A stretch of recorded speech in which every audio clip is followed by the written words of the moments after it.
என் பெயர் தாஸ். என் எதிர் வீட்டு ஆன்ட்டி தான் மல்லிகா. நான் மல்லிகா ஆன்ட்டின்னு கூப்பிடுவோம். என் அம்மாவும் அவளும் நல்ல நண்பர்கள். அவளை பத்தி பாப்போம். அவ ஒரு பிரைவேட் கம்பெனியில வேலை செய்யறா. அவளுக்கு இன்னும் கல்யாணம் ஆகல. அவ ஆபீஸு வீடுன்னு தான் இருப்பா. அவ என்ன அன்பா பாத்துக்குவா. எனக்கு இன்னொரு அம்மா மாதிரி. கதைக்குள்ள செல்வோம். என் அம்மா அப்பா ஒரே கம்பெனியில தான் வேலை பார்க்கறாங்க. 2 பேருக்கும் இப்ப டிரான்ஸ்ஃபர் கொடுத்துட்டாங்க. என்ன என்ன செய்யறதுன்னு யோசிச்சாங்க. ஏன்னா எனக்கு வேலை இருக்குது. என் அம்மா சட்டுன்னு மல்லிகாவ இவனை பார்க்க சொல்லி கேட்போன்னாங்க.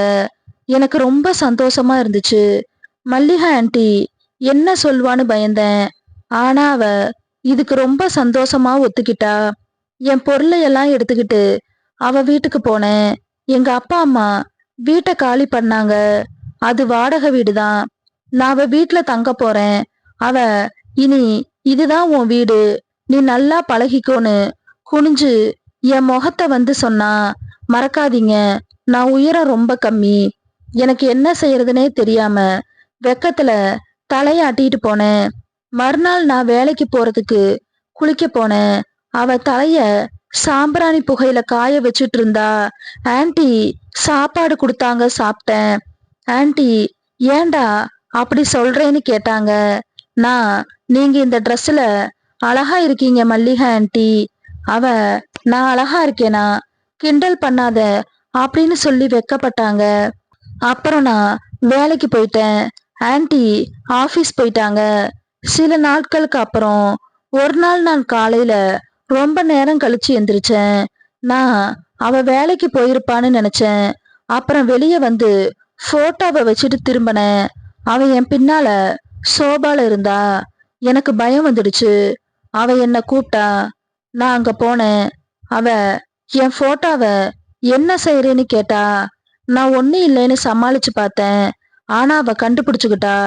அவ சொல்லுடா, நான் ஒன்னும் செய்ய மாட்டேன்னு சொன்னா. நான் தயங்கிக்கிட்டே சொல்ல ஆரம்பிச்சேன். நான் அது தப்புன்னு நினைச்சு சோகமா இருந்தேன். என் நண்பன் எனக்கு உதவி செஞ்சான். இது சாதாரண விஷயம்தான், நீ கவலைப்படாத. நீ ஆன்ட்டி கிட்ட கொஞ்சம் கொஞ்சமா சொல்லு.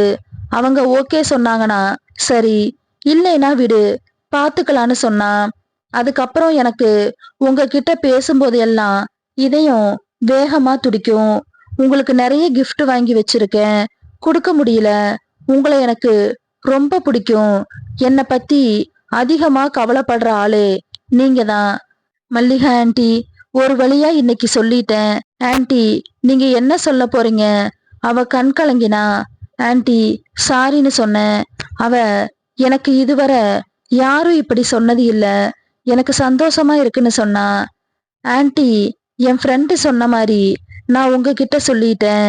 இதுக்கு மேல உங்களோட பிரியம்னு சொல்லிட்டேன். அவளும் சரின்னு ஒத்துக்கிட்டா.